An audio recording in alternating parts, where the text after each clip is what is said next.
Let's bring in Lieutenant Greg Keeley. He is a managing partner with Dreadnaught.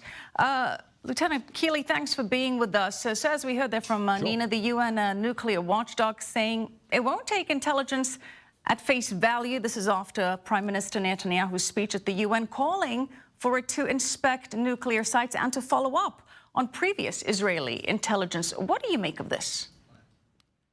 Well, Michelle, good to be with you tonight. Look, I don't even know what the IAEA means.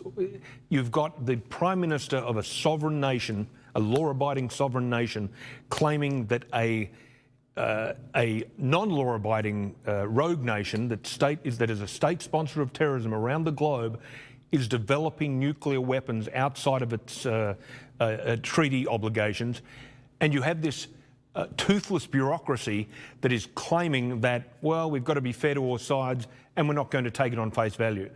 I'm not sure what that even means. If I was Benjamin Netanyahu, I wouldn't be taking that one lying down. Well, you're going to be sure that he's not going to. But Greg, look, surely Israeli intelligence is regarded highly enough around the world to merit a follow-up. Explain to me, what is the downside of inspecting these claims for the International Atomic Energy Agency? What does it have to lose by sending inspectors along with a radiation detector, as the Prime Minister suggests? I mean, do you think that does, in fact, compromise the agency as an independent body? No, Michelle. I mean, you're spot on. It is almost unconscionable that this organisation, which is literally a toothless bureaucracy, can put their hand on their heart and say, you know, we're not giving any credence to Prime Minister Netanyahu's claims. You know, Mossad is, and the Israeli intelligence community writ large, is certainly one of the most feared, if you like, and one of the most respected intelligence services on the planet.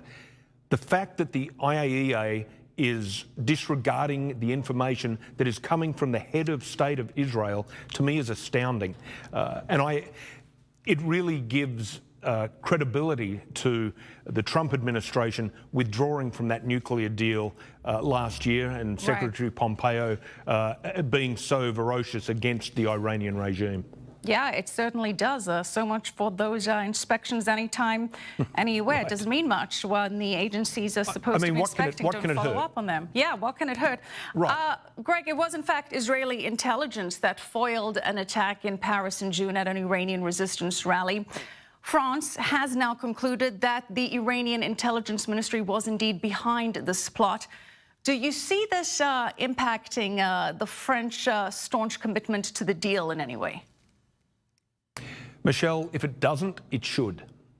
You know, I think what the world community needs to understand, and we should have understood back in 1937, is that accommodation is not a deterrent.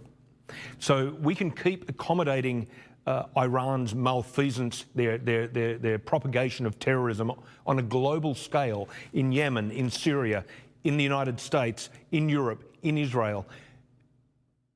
But this is just going to keep happening. You know, I mean, in 2011, the Iranians tried to assassinate the Saudi Arabian ambassador to the United States in a cafe in Georgetown. Now, someone got arrested for that. They foiled the plot, and there's a patsy sitting in prison, in federal prison in the United States.